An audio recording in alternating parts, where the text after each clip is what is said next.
Net की समस्या है। लाइव तो हो रहा है। ठीक ठीक है, कुछ कर लेते हैं। और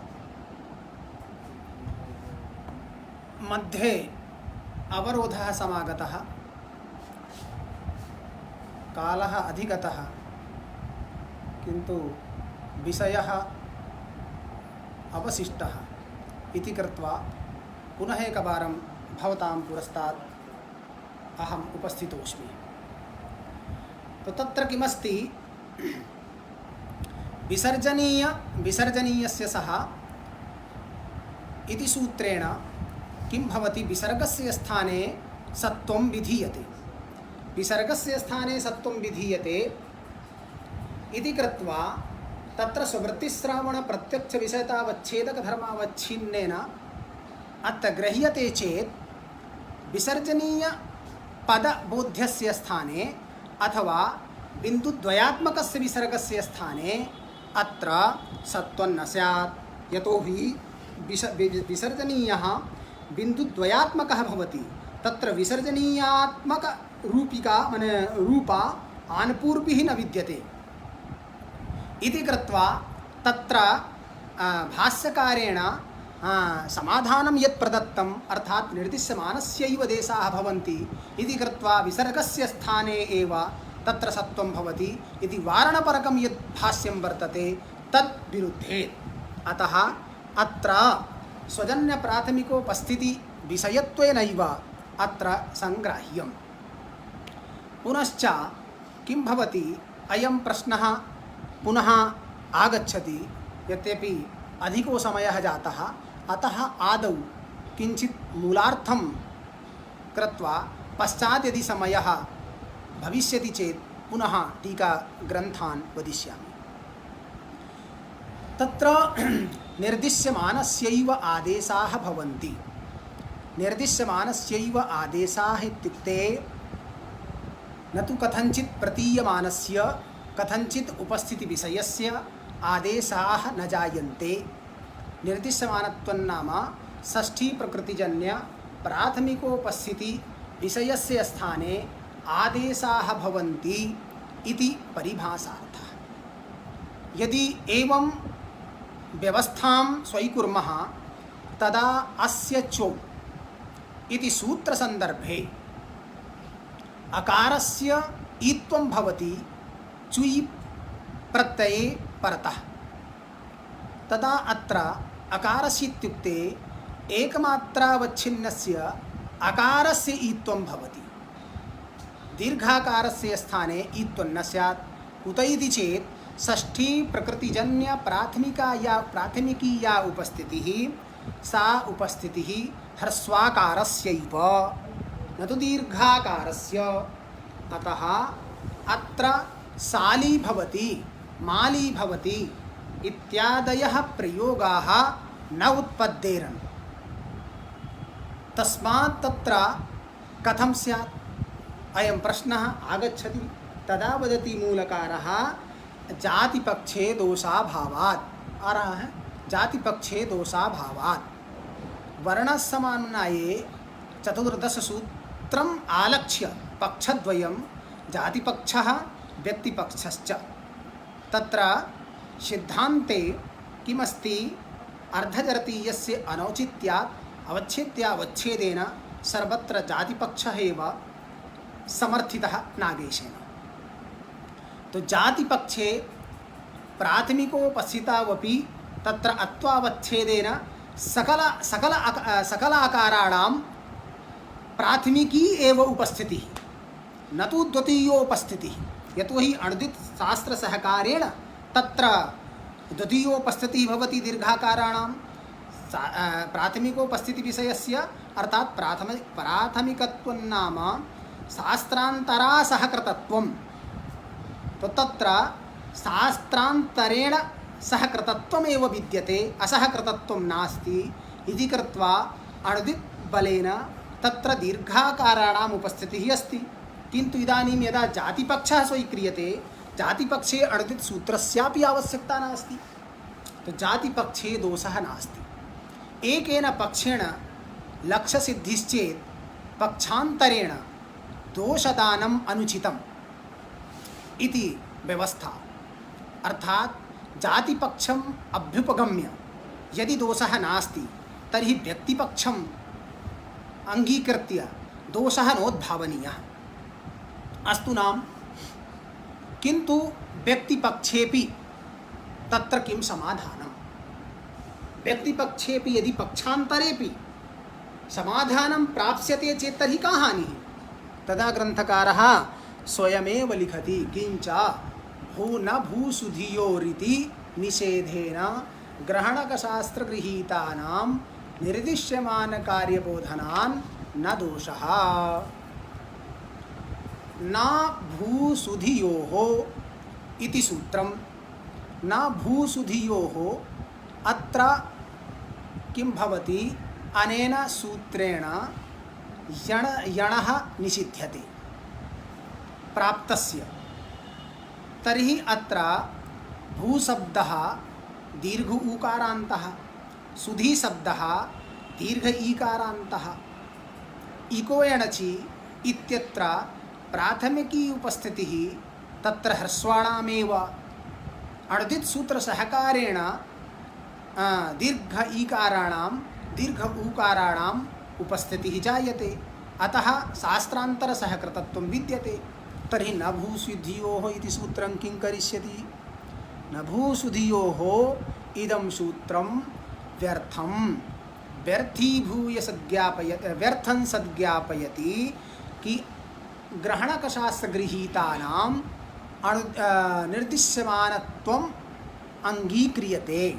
अर्थात निर्दिश्यमानत्वं नाम षष्ठी प्रकृतिजन्य प्राथमिकोपस्थिति विषयत्वं। तत्र प्राथमिकत्वं नाम शास्त्रान्तरा सहकृतत्वं। तत्र शास्त्रपदेन शास्त्रपदे संकोचः विधातव्यः। अर्थात अणुदित् सूत्रातिरिक्तं शास्त्रम्। अर्थात अणुदित् सवर्णस्य च प्रत्ययः इति सूत्रेण या द्वितीयोपस्थितिः सा अंगीकार्या। तेषु स्थलेषु निर्दिश्यमानस्यादेशाः भवन्ति इति परिभाषा प्रवर्तते।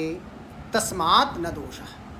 अत्र भूतिटीकायां तत्र लिखति कि भूसुधियोः न भूसुधियोः इत्यस्य सार्थक्योपपादनाय संकोचः अंगीकार्यः इति भवता प्रतिपादितः।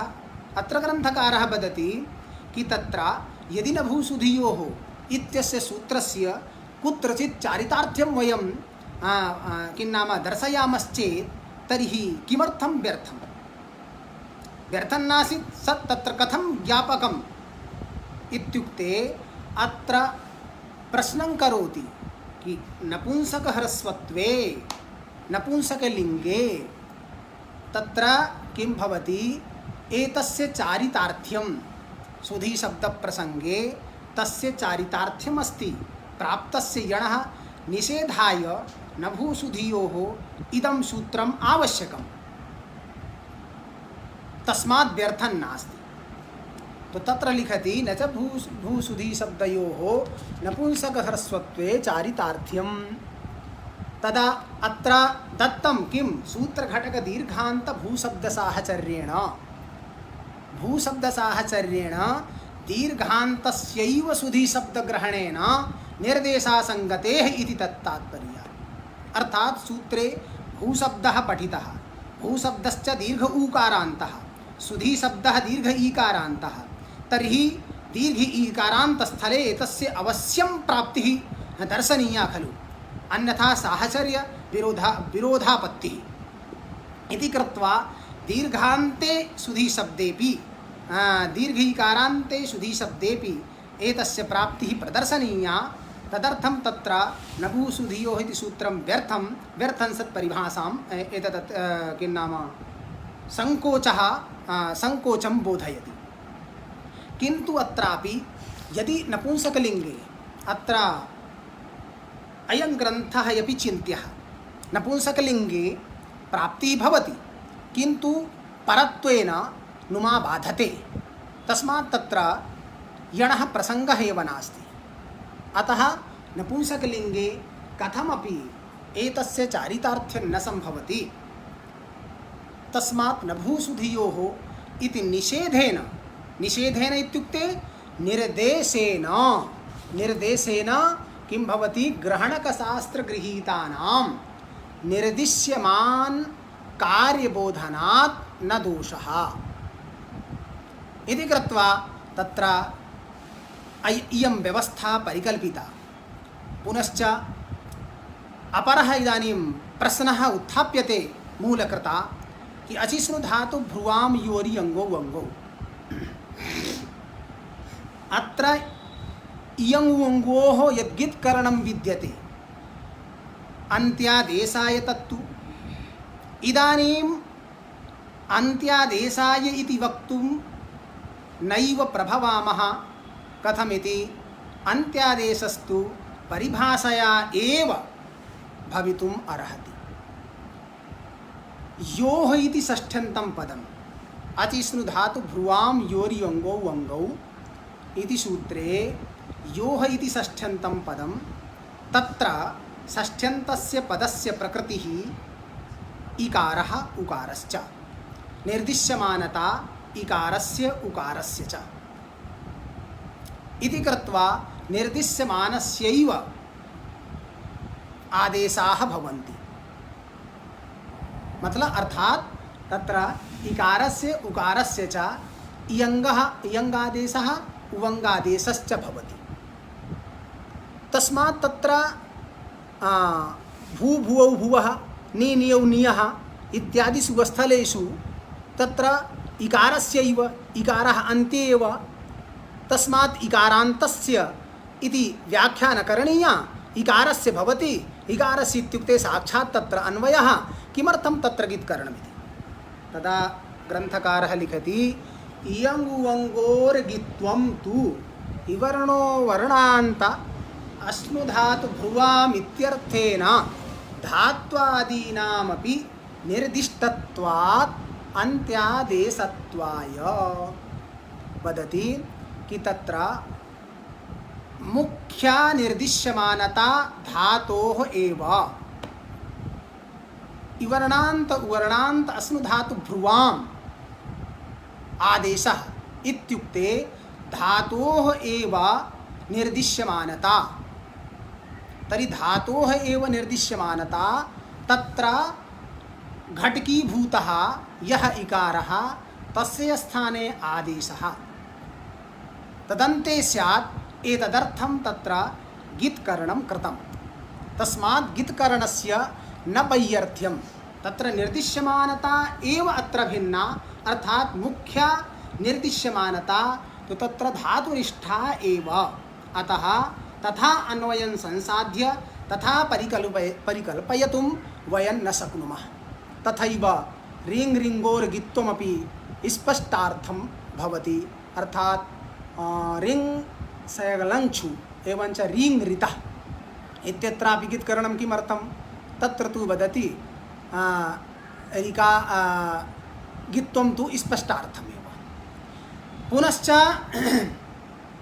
एका अपरा चर्चा उपस्थाप्यते कि एतेन इदं गित्वं वर्णग्रहणे अर्थात् गित्वप्रकरणे केनचिद् एवं प्रोक्तं वर्णग्रहणे एषा परिभाषा निर्दिश्यमानस्यादेशाः भवन्ति इति परिभाषा न प्रवर्तते, अप्रवृत्तिं ज्ञापयन्ति। तत्तु न युक्तं। कथमिति, यदि वर्णग्रहणे एषा परिभाषा न संचरते चेत् तदा भाष्यं सर्वथा उच्छिद्येत्। भाष्यं कथं विरुद्धेत्, तदा वदति हैवर्ट इति सूत्रसन्दर्भे अयोगवाहानाम् उपदेशे अलोन्त्यविधिः प्रयोजनं वृक्षस्तत्र नैतदस्ति प्रयोजनं निर्दिश्यमानस्य इत्येव सिद्धम्। तत्र वदति हैवर्ट इति सूत्रप्रसङ्गे कि अयोगवाहानाम् उपदेशः करणीयः। किमर्थम्? अलोन्त्यविधिप्रयोजनाय, अन्त्यादेशाय। इत्युक्ते कुत्र वृक्षस्तत्र प्लेक्षस्तत्र इत्यत्र अन्त्यस्य विसर्गस्य स्थाने सत्वकरणाय तत्र किं नाम उपदेशः आवश्यकः। न ठीक है, उपदेशः आवश्यकः। तदा कथयति नैतदस्ति प्रयोजनं निर्दिश्यमानस्यादेशाः भवन्ति इति परिभाषया एव सिद्धम्। अर्थात भाष्यकारेण वर्णसंदर्भे वर्णप्रसंगे वर्णप्रवृत्तिस्थले एषा परिभाषा संचारिता, तर्हि वर्णग्रहणे एषा न प्रवर्तते इति वक्तुं नैव पारयामः। अतः तत्र वर्णग्रहणेपि एषा परिभाषा प्रवर्तते। तो एषा परिभाषा कुत्र प्रवर्तते कुत्र न प्रवर्तते इति ग्रंथकर्ता मूले बहुधा तत्र लिखितम्। इदानीं तत्र किमस्ति, अयं कालः सम्पन्नः, मन्ये होरात्मकः कालः अधिगतः, संकेतः प्राप्यते, तत्र निर्दिश्यमानस्यादेशाः भवन्ति इति लक्षणस्य अर्थात षष्ठी प्रकृतिजन्य प्राथमिकोपस्थिति विषयत्वं निर्दिश्यमानत्वम् इत्युक्ते तत्र परेतु इति कृत्वा नागेशः तत्र नागेशस्य मतं विद्यते। निर्दिश्यमानत्वं षष्ठी प्रकृति विशिष्टत्वं वैशिष्ट्यञ्च स्वप्रयोज्योपस्थिति विषयत्व स्वविशिष्टवर्णा घटितत्व इति संबंधद्वयेन। अर्थात षष्ठी प्रकृत्या तत्र यद विशिष्टं भवति तदेव निर्दिश्यमानं भवति, तस्यैव निर्दिश्यमानत्वम्। निर्दिश्यमानत्वम् इत्युक्ते तत्रैव आदेशाः भवन्ति। तो षष्ठी प्रकृति विशिष्टत्वं निर्दिश्यमानत्वम् अत्र वैशिष्ट्यञ्च स्वप्रयोज्योपस्थिति विषयत्व स्वविशिष्टवर्णा घटितत्व इति संबंधद्वयेन। प्रयोज्योपस्थिति विषयत्व स्वपदेन अत्र षष्ठी प्रकृति ग्राह्या। षष्ठी प्रकृति ग्राह्या अर्थात षष्ठी प्रकृति प्रयोज्य उपस्थिति विषयत्वं। तत्र यथा जरायाः जरसन्यतरस्याम् अत्र किमस्ति, षष्ठी प्रकृतिः जरा इति, तत्र प्रयोज्या या उपस्थितिः उपस्थितेः विषयता जरा शब्दस्य, तथैव स्वविशिष्टवर्णा घटितत्व। स्वपदेन अत्रापि षष्ठी प्रकृतिः ग्राह्या। तया षष्ठी प्रकृत्या यः विशिष्टो वर्णः तेन वर्णेन अघटितत्वं, तेन वर्णेन अघटितत्वम् अत्रापि विशिष्टपदोपात्तं विद्यते। अत्र संबंधगत वैशिष्ट्यं किं तदा वदति, स्वप्रयोज्य उपस्थिति विषयाव्यवहित पूर्वत्व स्वप्रयोज्य शाब्दबोधीय विषयता पर्याप्त अधिकरणान्तेतरत्व संबंधेन। अर्थात संबंधद्वयेन यः वर्णः विशिष्टः तद अघटितत्वं ग्राह्यं न तु तद् घटितत्वं। यथा निर्जर शब्द प्रसंगे जरा इति तत्र स्वप्रयोज्य उपस्थिति विषयाव्यवहित पूर्वत्व निर्जर संदर्भ प्रसंग संदर्भे तत्र जराव्यवहित पूर्ववर्ती निरशब्दस्य अवयवीभूतः रेफः एवंच स्वप्रयोज्य शाब्दबोधी विषयता स्वप्रयोज्य षष्ठी प्रकृति प्रयोज्य शाब्दबोधीया या विषयता अर्थात अजादि विभक्त्य व्यवहित पूर्वत्व विशिष्टस्य जरा शब्दस्य इति कृत्वा तत्र समन्वयः कर्तव्यः। तत्र किं भवति कि शाब्दबोधी विषयता पर्याप्य अधिकरणान्तता कुत्रस्ति, जरा शब्दस्य घटकीभूतान्तः यः आकारः तदितरः निरशब्दस्य अवयवीभूतः रेफः अथवा उदासीनो वा अत्र किं नाम तदतिरिक्तत्वेन तद्ग्राह्यं। तस्मात् किं भवति अत्र तद् घटितत्वमेव अघटितत्वं नास्ति इति एवं समन्वयो विद्यते। पश्चाच्च अत्रैव क्रमेण परिष्कारः अग्रे गच्छति। कालः गतः यथामति संक्षिप्ते काले यथा अधीतं तथैव किञ्चित् उपस्थापितं।